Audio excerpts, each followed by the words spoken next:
here's the thing. Sometimes villains just appear and say, "Hello, I am the bad guy, fear me," and whatnot. And you know what? That's a bit boring. But these films, well, they play things a little differently, as these flicks absolutely nailed their left field antagonist reveals. So let's take a look at them today. As I'm Jules, this is Whatculture.com, and these are 10 films where villains are introduced in rather unique ways.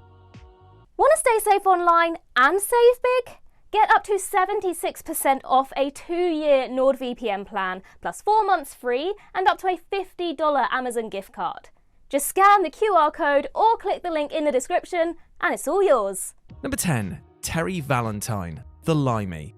Steven Soderbergh's The Limey is one of the most unconventional crime films of the 1990s, in large part due to the daringly non-linear editing style the director employs throughout. And this is put to perhaps no better use than in the early introduction of the film's villain, record producer Terry Valentine, whose first scene features him in an infectiously entertaining montage simply going about his business, basically being a glorified music video. Without needing to utter a single word, the collage of images tells us everything we need to know about how sleazy he is and how much of a wheeler dealer he can be. Furthermore, the musical accompaniment of the Hollies' King Midas in reverse, complete with lyrics such as "I'm not the guy to run with 'cause I'll throw you off the line, I'll break you and destroy you given time," efficiently confirms Valentine as a man to be feared.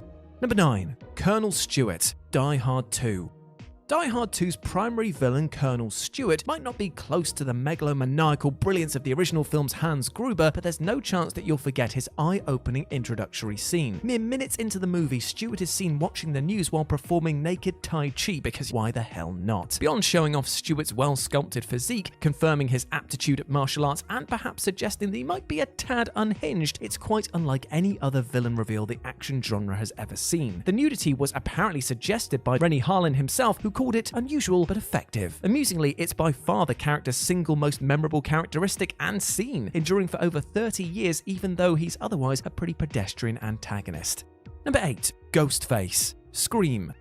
If horror movies historically rely on terrifying audiences with what they see, this brilliant opening sequence of Wes Craven's Scream decided to instead unnerve viewers largely through what they could hear. The initially amusing chit-chat between Casey and her seemingly harmless random caller soon turns sinister. Beyond the scene preying on our collective fears of being attacked in the apparent safety of our own homes, Ghostface's voice instantly becomes terrifying and the iconic emblem for the franchise, even more so than the mask itself. And if that all wasn't enough, Ghostface then makes good on his promise and brutally murders Casey, who audiences at the time assumed was going to be a safe character given Drew Barrymore's high level of fame compared to the rest of the cast. This is a shining example of a villain who completely bewilders, disorientates, and then shocks audiences from the jump. It's also a brilliant statement of intent. Expect the unexpected.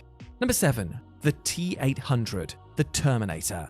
How could we not mention the original murderous T-800 from James Cameron's The Terminator? As if traveling through time isn't a unique way enough to make your entrance, the T-800 also appears in a flash of electricity in a desolate Los Angeles alleyway. And because nothing inorganic can be carried through the time displacement field, apart from a metal endoskeleton apparently, passengers have to travel naked. Typically, nudity is used to depict characters in an extreme state of vulnerability, but in the case of The Terminator, it really only cements how much of a mountainous physical specimen Schwarzenegger's killer cyborg truly is. This is clarified moments later when the T-800 slaughters a trio of punks nearby in order to acquire some clothes, effectively establishing the cyborg as a brutal force of nature. Number 6. Colonel Kurtz, Apocalypse Now. Francis Ford Coppola's Apocalypse Now is one of the greatest war movies ever made, pretty much cementing that war is hell perhaps better than any other film of its kind. Its true villain may well indeed be the very soul of man itself, but in tangible terms this is embodied by Colonel Walter E. Kurtz, a decorated US Special Forces officer who has gone rogue in Cambodia, and who Martin Sheen is tasked with exterminating with extreme prejudice. The genius of Kurtz's presentation in the film is that he's largely kept off screen for the first 85% of the story, yet the tales we hear about the man build up his legend, causing him to turn into some sort of mythic, larger-than-life figure. And when Kurtz makes his brief appearance at the end of Apocalypse Now, he's also largely shrouded in darkness, which, while initially being a practical decision to accommodate Marlon Brando's unexpectedly ballooning weight, ultimately only accentuates his status as a spectral enigma. Number 5. The Xenomorph Alien. Now, there are iconic and truly unique introductions to horror movie villains, and then there's the chestburster scene from Ridley Scott's Alien, a masterful all-timer sequence that combines grotesque body horror with a supreme shock factor. After poor Kane gets attacked by a facehugger earlier on in the film, the Xenomorph gets its disgustingly literal coming-out party once he wakes up and appears to be unharmed. While the crew of the Nostromo are eating dinner, Kane begins choking, and before anyone knows what the hell is happening, the infant Xenomorph bursts through his chest, killing him instantly. Though the Xenomorph soon grows in size and becomes a far more tenacious threat for the remaining crew, nothing in the entire franchise matches the traumatic, visceral terror of this scene. It's unlike anything in the genre that preceded it, and only proves all the more shocking given the film's generally subtle and restrained approach to violence. Number 4. Raymond The Vanishing. This incredible 1988 Dutch horror classic is unforgettable, not just for its deeply disturbing twist ending, but also in its highly unconventional means through which it depicts its murderous villain, Raymond. Raymond is the man responsible for the disappearance of Rex's girlfriend. But rather than conceal Raymond's identity or save it for a third act plot twist, here we deal with him in a shockingly matter-of-fact fashion. In our very first glimpse of Raymond, we see him trying on a fake cast for his arm, which he ultimately uses to lure Rex's girlfriend to her doom. There's no attempt made to disguise Raymond or make him out to be cartoonishly evil, seeing as subsequent scenes depict him as a charming family man who dispassionately trains himself to abduct women. As a result, The Vanishing is a jaw-dropping portrayal of the banality of evil, presenting a difficult-to-quantify villain who couldn't be further from the serial killer stereotype seen so often in Hollywood films. Number 3. Frank Booth, Blue Velvet.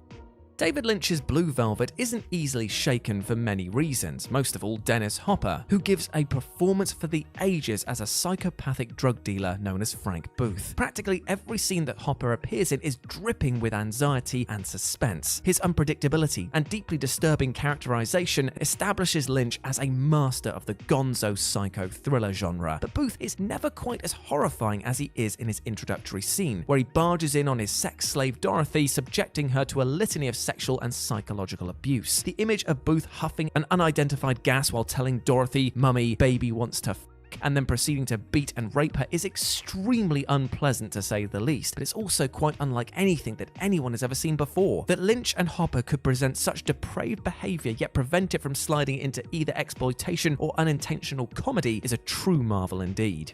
Number 2. Hannibal Lecter, The Silence of the Lambs.